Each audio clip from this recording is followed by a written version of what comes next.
This is Chapter 6, The Beginning of the New Applied Psychology in America. Applied psychology has always been around from a practical aspect, but they really doubted how it would work outside of the lab. Titchener even argued that taking psychology to the practical realm would result in a loss to pure science. Remember, this is the same guy who thought that he had to train everybody to observe everything, and if they weren't properly trained, then they couldn't be good observers. That would mean that they wouldn't be able to properly translate what psychology meant.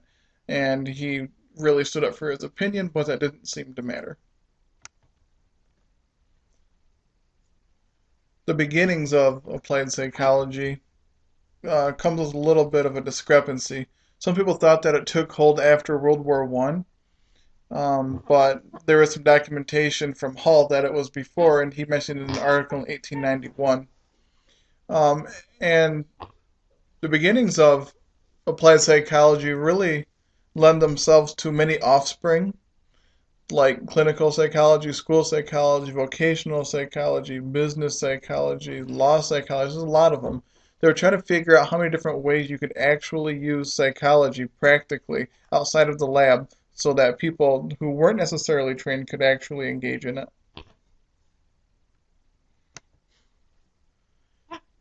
In the beginning, there was an issue with studying the abnormal mind versus the normal mind. First, they wanted to take a look at normal minds, how they worked, and that makes a little bit of sense because the issue was that they didn't know how it worked, period. They had ideas, but they had no real scientific way of measuring it, and they first wanted to start with the normal mind to see what a baseline is, and then they could go ahead and move into abnormality. They knew that there were issues with the abnormal mind. They just couldn't put their fingers on it. So what they did really is just loaded people into insane asylums, and that was it. Which is actually a step up from the witch trials. So all things being equal, you'd rather be alive and in the nut house than dead, I suppose. Although from what I've read in other resources, is that that might not be the case. So they didn't want diseased minds. They just plopped them in. They plopped those people in asylums and dealt with them later. And at any rate, the people in asylums were taken care of by the psychiatrists. That was their job. Psychiatry and neurology took the people in the asylums, and psychologists worked with people who were already normal. Um, ev- Eventually, there was something called moral therapy for the people who were not right in some way, not completely whacked. They weren't exactly needing to go to an insane asylum, but rather they could be worked with, and they would go through a program called moral therapy, which included some occupational therapy, exercise, religious training, recreation, personal hygiene, and participation in activities such as gardening, painting, music, or carpentry. There's a movie about that, and it's slipping my mind right now what it's called.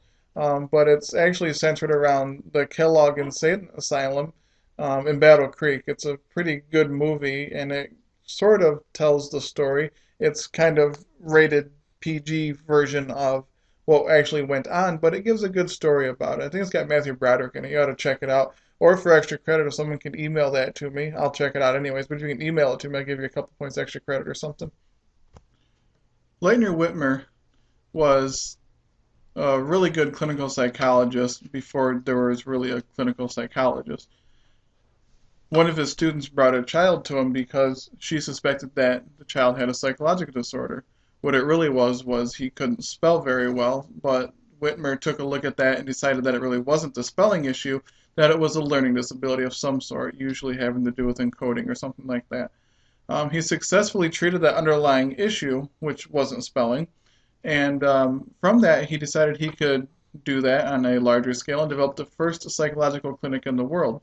And he initially saw children because the word of mouth got out that he was able to work with this child and the learning disability. So people just came to him in droves to be able to take a look at it. He developed case studies based on all of these and founded the Psychological Clinic, which is basically a journal of the case studies that he developed, and it was an outline to show other clinicians how to treat underlying issues with many learning disabilities.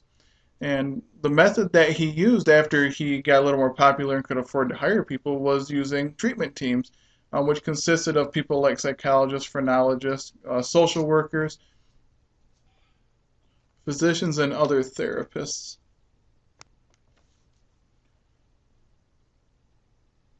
Because America was becoming more industrialized, we had a lot of factories, urbanization, and other social changes caused a change in focus of psychology, and then we started to look at an area called business psychology.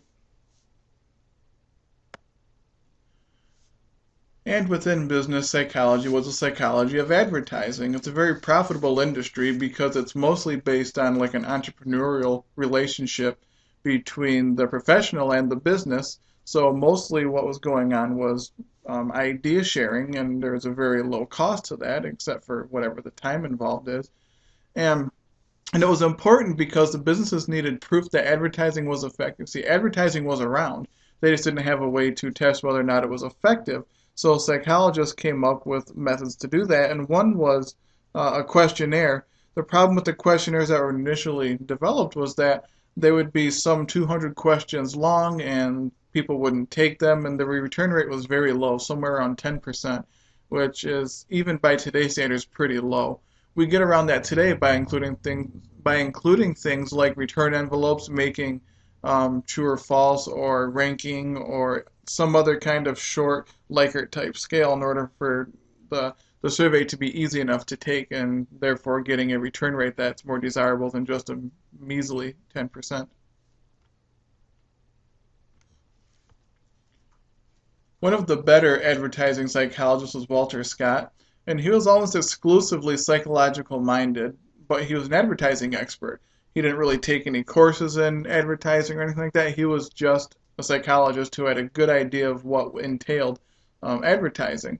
He noticed that there are concepts like suggestion, perception, illusions, mental imagery, and all sorts of other stuff. He really grabbed a hold of suggestion because he took note of the fact that most consumers were just idiots. They like to see things and be wowed by things, and they are very suggestible. And that goes along with the idea that people are reasonable, but mostly suggestible. That is, they can be suggested into doing something and use their reason and actually work against them in order to justify buying things, kind of like how we buy impulsively at the checkout counter, and he took advantage of that. Another contributor to advertising psychology was Harry Hollingworth, and he actually developed some advertising night courses so that he could, well, probably make money first, but also so he could share with people how to do this. Um, he was the first person to really use coupons extensively to see how effective advertising is.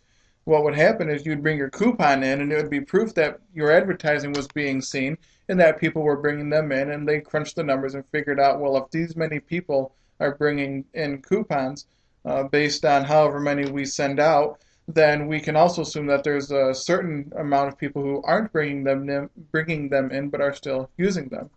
And what the businesses really liked was that they could pre-test their advertising effectiveness, thereby saving money. Instead of having to send out 10,000 coupons to see and then getting back the raw numbers to see how effective it was, they could just send out samples, and then they could figure out based on those samples how effective it was. And you could do a lot of testing at one time just by sending out a few hundred samples to different people with different kinds of advertising coupons. Another way that business psychology, well, industrial psychology anyways, has taken root is in the form of efficiency. It was one of those buzzwords. They need to figure out a way to make money without spending money, and that's basically what efficiency is. If it takes an employee twice as long to do a task as it does another employee, then that employee is less efficient because it costs more money to produce the same amount of output that can be recovered again in revenue. Munsterberg, or Munsterberg, as it probably sounds with the two dots over top, developed ways to study efficiency by pairing jobs with workers. He would take the characteristics that the workers had and paired them with the characteristics that it took to perform the task. And that's still used very widely in occupational psychology or vocational psychology. But in this chapter, they'll refer to it as industrial efficiency. Because later on in the book we will talk more about the vocational or the career counseling versus what it means just to be efficient. Lillian Gilbreth is a very interesting character when it comes to engineering psychology.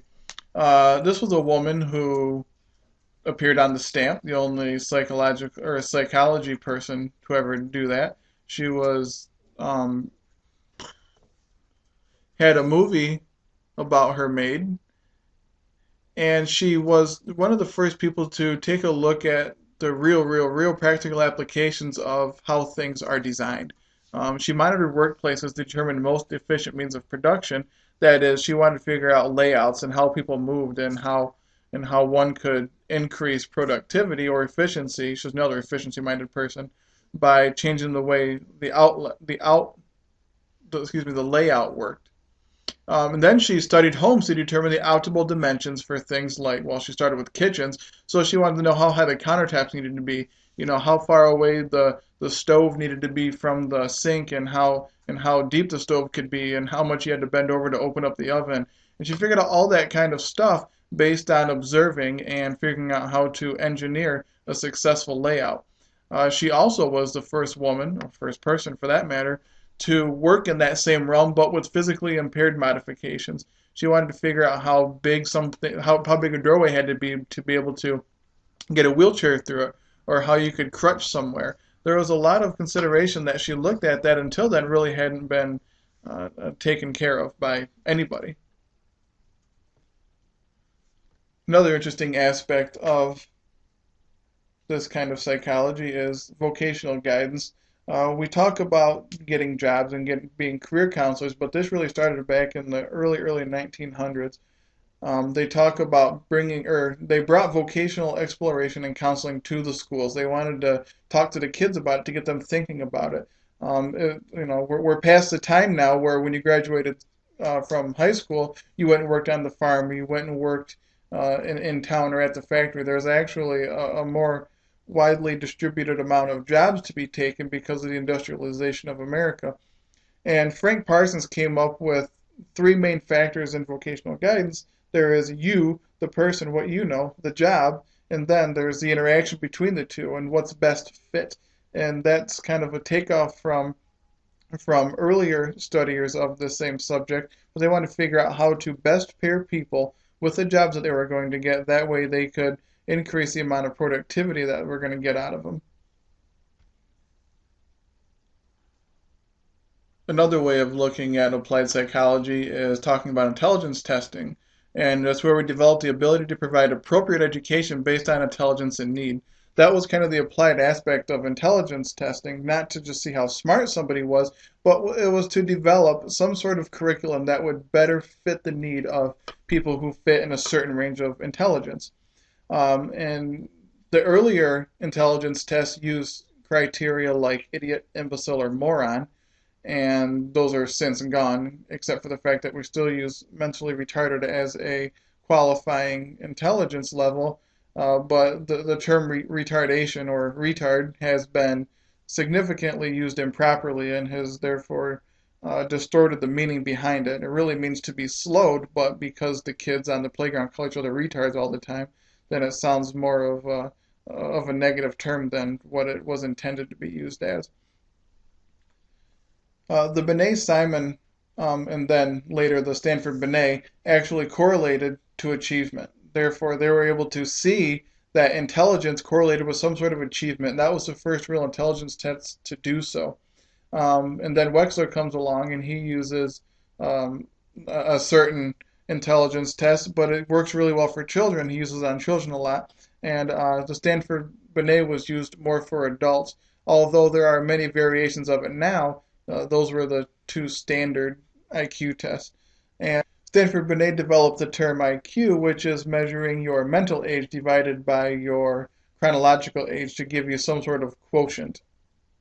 Interesting fact, if you really haven't thought much about it, is that the average IQ from the time that IQ has been developed until now has not changed. It's always 100, and that's not just because we haven't really gotten any smarter or any dumber. It's just a matter of the fact that it's a standardized test. Then, if you have an average IQ, it's always going to be 100, no matter when you take it.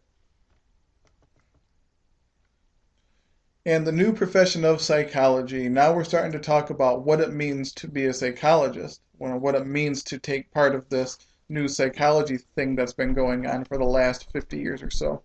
And from now on, psychology is going to be mostly applied. We're still going to talk about a few other aspects of psychology that are lab specific, but essentially the question changes from what do we know by psychology to what can we find out based on the science and how can we use this effectively and to what end. The isolation of the laboratory will fall to the wayside, and from this will come the laboratory for researching how much ecological validity the findings have. Now we want to know, sure, something happens in the lab, but we want to know exactly how valid the results that we found in the lab are to real life.